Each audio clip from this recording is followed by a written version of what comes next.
பாகூர் பகுதியில் முன் அறிவிப்பின்றி ஏற்படும் மின்தடையை கண்டித்து மார்க்சிஸ்ட் கம்யூனிஸ்ட் கட்சியினர் மின்துறை அலுவலகத்தை முற்றுகையிட்டு கண்டன ஆர்ப்பாட்டத்தில் ஈடுபட்டனர். இதனைத் தொடர்ந்து புதுச்சேரியில் ஆளும் என்ஆர் காங்கிரஸ் பாஜக கூட்டணி அரசுக்கு எதிராக கண்டன கோஷங்களை எழுப்பி ஆர்ப்பாட்டத்தில் ஈடுபட்டனர்.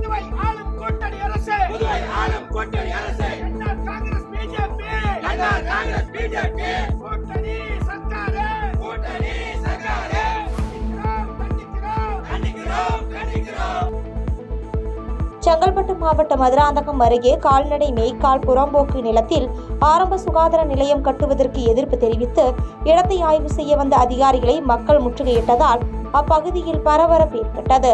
மேலும் மாவட்ட நிர்வாகம் இதில் உடனடியாக தலையிட்டு வேறு இடத்தில் ஆரம்ப சுகாதார துணை நிலையம் அமைத்து தர வேண்டும் என அப்பகுதி மக்கள் அரசிடம் கோரிக்கை வைத்துள்ளனர். நாங்கள் கேட்டோம், ஐயா அரசாங்கம் மேய்க்கால் புறம்போக்கில் கட்டக்கூடாதுன்னு சொல்லிட்டாங்க. நீங்களே உத்தரவு போட்டீங்க, கிராம நலத்தில் தான் கட்டணும்னு சொல்லி உத்தரவு போட்டீங்க. அதன் உத்தரவு பேரில் விஓ சர்டிஃபிகேட் கொடுத்துக்கிறாரு. என் கிராம மக்கள் பொதுமக்கள் அனைவரும் சர்டிஃபிகேட் கொடுத்துக்கிறாங்க. அந்த மேய்க்கால் புறம்போக்கை தவிர்த்து கிராம நலத்திலே கட்ட வேண்டும் எங்களுடைய பொதுமக்களுடைய கோரிக்கை.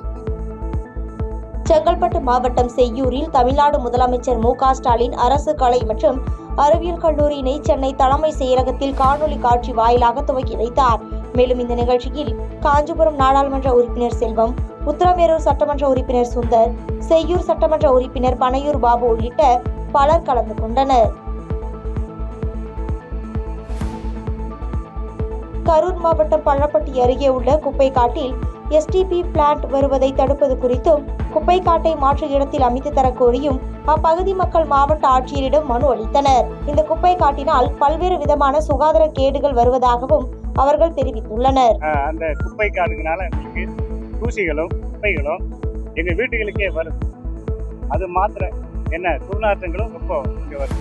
அது மாத்திரம் இல்லாம அங்க போடக்கூடிய குப்பைகள் குப்பை காட்டை விட்டு மேல ஊர் முழுவதும் பரவுது. காஞ்சிபுரம் மாவட்டம் மாகரல் நெல் கொள்முதல் நிலையத்தில் விவசாயிகளிடம் கொள்முதல் செய்யப்பட்ட நெல் மூட்டைக்கு உரிய தொகை வழங்காத அதிகாரிகளை மக்கள் குறை தீர்ப்பு கூட்டத்தில் சரமாரியாக கேள்வி கேட்ட விவசாயிகளால் பரபரப்பு ஏற்பட்டது. மேலும் பாதிக்கப்பட்ட விவசாயிகள் கொள்முதல் செய்யப்பட்ட நெல் மூட்டைக்கு உரிய தொகை வழங்க வேண்டும் என்று மாவட்ட ஆட்சியருக்கு கோரிக்கை வைத்துள்ளனர்.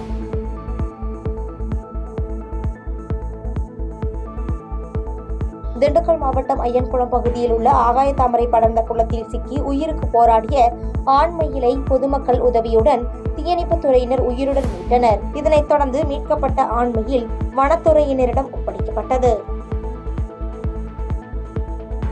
கடலூர் மாவட்டம் வடலூர் அருகே உள்ள ஸ்ரீ பிரம்மமுகி தில்லை காளியம்மன் ஆலயத்தில் வைகாசி அமாவாசையை முன்னிட்டு ஊஞ்சல் உற்சவம் சிறப்பாக நடைபெற்றது. மேலும் இதில் சிறியவர்கள் முதல் பெரியவர்கள் வரையிலான பெண்கள் பாரம்பரிய முறைப்படி தாலாட்டு பாடலுடன் கும்மியடித்து வழிபட்டனர். ராமநாதபுரம் மாவட்டத்தில் கடந்த 2 நாட்களாக வழக்கத்திற்கு மாறாக காற்றின் வேகம் அதிகரித்து காணப்படுகிறது. இந்நிலையில் சூறைக்காற்று காரணமாக அரியமான் கடற்கரைக்கு சுற்றுலா பயணிகள் வந்த ஒரு ஆட்டோ மற்றும் கார் மீது மரம் முறிந்து விழுந்து விபத்து ஏற்பட்டதில் நல்வாய்ப்பாக வாகனத்தில் யாரும் இல்லாததால் உயிர் சேதம் தவிர்க்கப்பட்டது. கரூரில் கடந்த சில தினங்களுக்கு முன்பு வாகன விபத்தில் உயிரிழந்த ஓட்டுநரின் குடும்பத்திற்கு கோவில்பட்டி அனைத்து மேக்சி கேப் ஓட்டுநர்கள் மற்றும் உரிமையாளர்கள் சங்கத்தினர் நேரில் சென்று ஆறுதல் தெரிவித்தனர். தொடர்ந்து அனைத்து ஓட்டுநர்கள் மற்றும் உரிமையாளர்கள் சார்பில் சேகரித்த 1.80 லட்சம் ரூபாயை உயிரிழந்த ஓட்டுநர் சசிகுமார் குடும்பத்திற்கு வழங்கினர். திருநெல்வேலி மற்றும் அதன் சுற்றுவட்டார பகுதிகளில் பெய்து வரும் கனமழை காரணமாக ஆறுகள் மற்றும் நீர்நிலைகளில் நீர்வரத்து தொடர்ந்து அதிகரித்து வருகிறது. இதனால் களக்காடு முண்டந்துறை புலிகள் காப்பகம், களக்காடு வனக்கோட்டம், திருக்குறுங்குடி வனச்சரகத்திற்குட்பட்ட மலைநம்பி கோயிலுக்கு பக்தர்கள் மற்றும் சுற்றுலா பயணிகள் செல்ல தற்காலிக தடை விதிக்கப்பட்டுள்ளது.